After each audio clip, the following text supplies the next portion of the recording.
자, 오늘 저희가 함께 살펴볼 하나님의 말씀은 마가복음 2장 13절에서 17절입니다. 마가복음 2장 13절에서 17절 제가 봉독해 올리겠습니다. 예수께서 다시 바다에 나가심에 큰 무리가 나왔거늘 예수께서 그들을 가르치시니라. 또 지나가시다가 알페오의 아들 레위가 세간에 앉아있는 것을 보시고 그에게 이르시되 나를 따르라 하시니 일어나 따르니라. 그의 집에 앉아 잡수실 때에 많은 세리와 죄인들이 예수와 그의 제자들과 함께 앉았으니 이는 그러한 사람들이 많이 있어서 예수를 따름이로라. 바리새인의 서기관들이 예수께서 죄인 및 세리들과 함께 잡수시는 것을 보고 그의 제자들에게 이르되 어찌하여 세리 및 죄인들과 함께 먹는가? 예수께서 들으시고 그들에게 이르시되 건강한 자에게는 의사가 쓸데없고 병든 자에게라야 쓸데있느니라.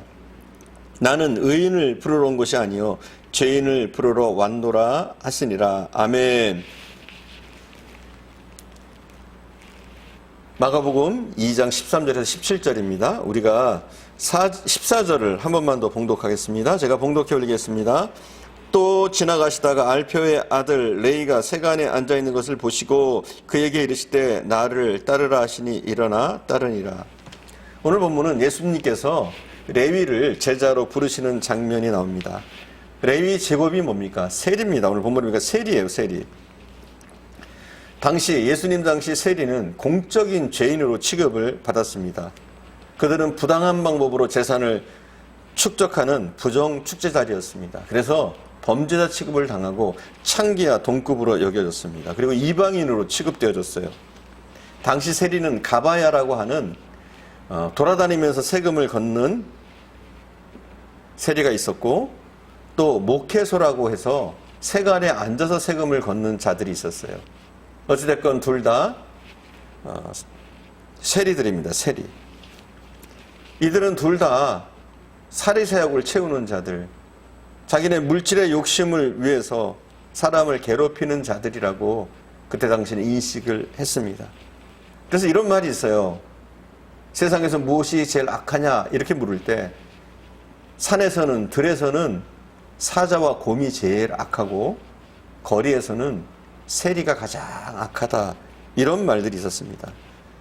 그럴 만큼 그들은 사회의 냉대를 받았습니다. 그들은 민족의 반역자로 여겨졌어요. 민족의 반역자. 뿐만 아니라 하나님을 모독하는 범죄까지 범하는 자들로 여겨졌어요. 그러다 보니까 그들은 사회적으로 모든 지위가 박탈당했습니다. 그들은 시민권을 박탈당했을 뿐만 아니라 재판관이 될 자격도 없었고 심지어는 재판관이 문제가 아니라 재판의 증인으로 설 자격까지도 없는 그런 비천한 자들이었습니다. 그들의 삶의 낙이라곤 재산을 축제하는 것밖에, 재산을 모으는 것밖에 없었습니다. 사회가 공적으로 그들을 매장시키고 있었기 때문에 동료 세리들 외에는 함께 친분을 나눌 수 있는 사람들이 없었어요. 그들은 하나님을 만난다거나 하나님을 예비한다거나 이런 욕망은 아예 포기하고 사는 사회의 외톨이들이었습니다. 이 세리 중 한 명이 바로 오늘 본문의 레위입니다. 레위는 하나님께 기도하고 싶어도 기도할 수가 없었습니다. 회중 멀찍이 서서 가슴만 칠 뿐 종교적인 그 어떤 모임에도 참여할 자격이 없었고 자기 잘못을 뉘우치고 회개하고 싶어도 회개할 기회가 주어지지 않았습니다. 용서받고 싶었지만 용서할 기회조차 주어지지 않았고 과거를 청산하고 바른 삶을 살고 싶어도 그런 여건을 사회가 만들어주지 않았습니다. 그에게는 누군가의 도움이 필요했습니다. 이때 예수님께서 그를 찾아오셨습니다. 예수님이 그에게 찾아와서 큰 선물을 주신 게 아니에요. 어떤 능력을 주신 게 아닙니다. 나사로를 살리신 것처럼 그를 살려내신 게 아니에요. 그의 병을 고쳐주신 것도 아닙니다. 단지 예수님은 그와 함께 하셨습니다. 그 누구도 그를 쳐다보지 않을 때, 말을 건네지도 않을 때 예수님은 그와 함께 하셨어요. 사랑의 눈동자로 그를 바라보시고 나를 따라오너라 말을 건네주십니다. 그가 예수를 찾아간 게 아니에요. 예수님이 친히 찾아오셨어요. 네가 나를 찾아오면, 나 있는 곳에 오면 내가 너를 도와주겠다, 이렇게 말씀하시지 않으셨어요. 어떤 조건도 달지 않으셨어요. 예수님은 몸소 그가 있는 곳까지 오셔서 그를 부르시고 그의 친구가 되어주셨습니다. 예수님의 찾아가신, 함께하심, 그리고 친구가 되어주심은 이때까지 그가 한 번도 경험하지 못한 놀라운 일이었습니다. 심지어 예수님은 그의 집에 머물면서 음식까지도 잡수셨습니다. 세리와 죄인들의 친구라는 별명을 그 일들 때문에 들으셨지만, 조롱 섞인 말들을 들으셨지만 아랑곳하지 않으시고 레위와 함께하는 것, 식사하는 걸 부끄러워하지 않으셨습니다. 그리고 아가페적인 사랑으로 그를 안아주셨습니다. 지금까지 외톨이로 살았던 그의 삶, 주님과의 만남은 그 인생의 터닝 포인트가 되었습니다.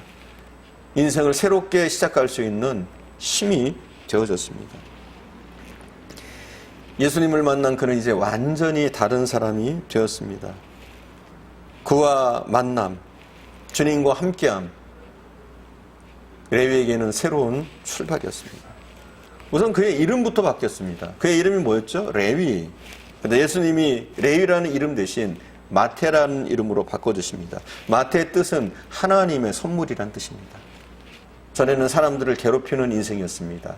사람들에게 고통을 안겨주는 인생이었습니다. 하지만 그가 예수님의 부르심을 받은 다음부터 하나님의 선물 같은 존재, 하나님의 복음을 전하는 존재가 되어졌습니다. 이것은 마치 물이 변하여 포도주가 된 것보다 더 큰 변화와 기적인 줄 믿습니다. 예수님을 만남으로써 꼭꼭 닫혀있던 그의 마음의 문은 세상을 향해서 활짝 열립니다.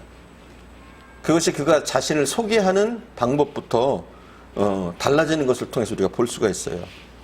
예수님으로부터 마태라는 이름을 받은 이 마태, 이 레위는 이제 더 이상 레위라는 이름을 쓰지 않습니다. 자신을 소개할 때 항상 마태라고 소개합니다. 그는 어디를 가든 자신이 마태임을 소개합니다. 그러나 중요한 것이 있어요. 그는 항상 자신의 과거를 잊지 않기를 원했어요.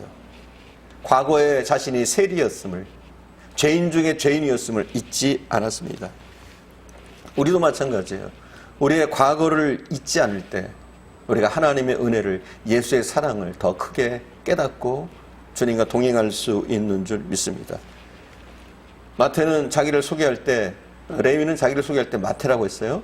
근데 꼭 그 마태라는 이름 앞에 붙이는 단어가 있어요. 그게 뭐냐면 세리 마태, 죄인인 마태, 이걸 꼭 넣습니다. 여러분, 굳이 자기의 과거를 밝힐 필요 없잖아요. 과거에 자기가 끔찍한 죄인이었다는 사실을 알릴 필요까지는 없잖아요. 그러나 그는 항상 이것을 알렸습니다.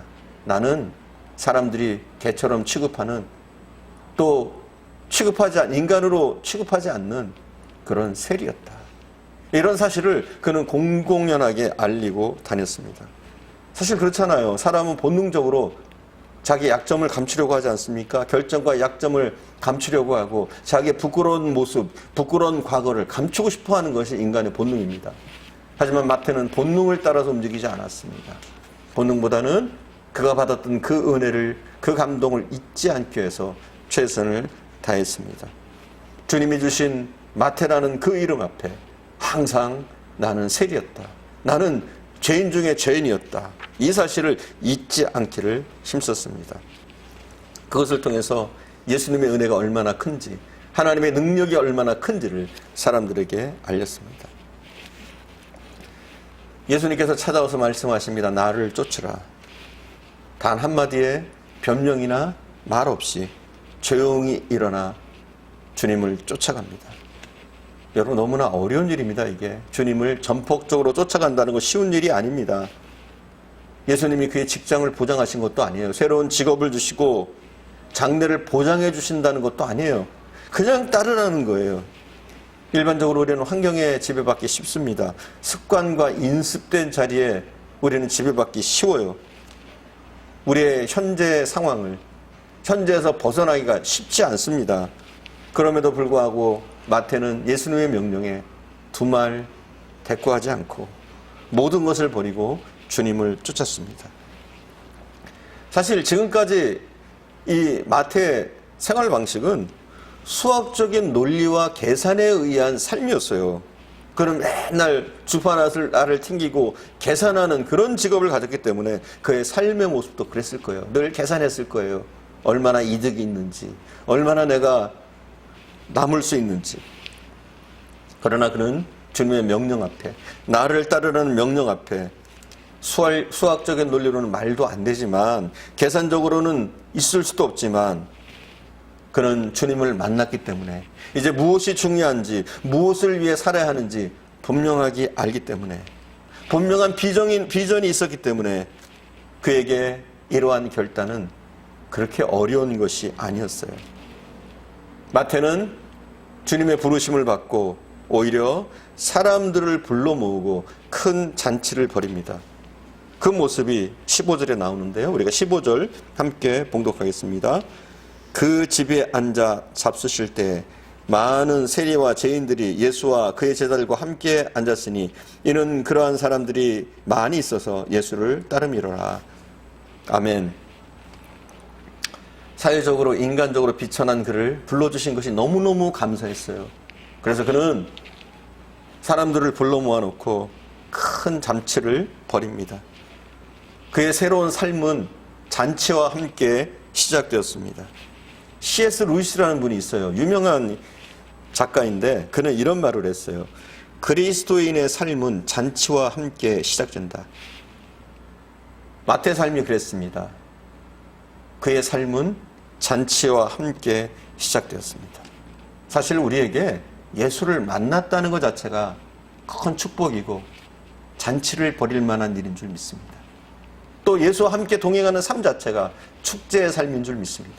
우리도 마태처럼 주님과 함께하는 것이 가장 기쁜 일로, 또 우리의 삶의 환희와 축제가 되어줄 수 있기를 간절히 축원드립니다. 기도하겠습니다.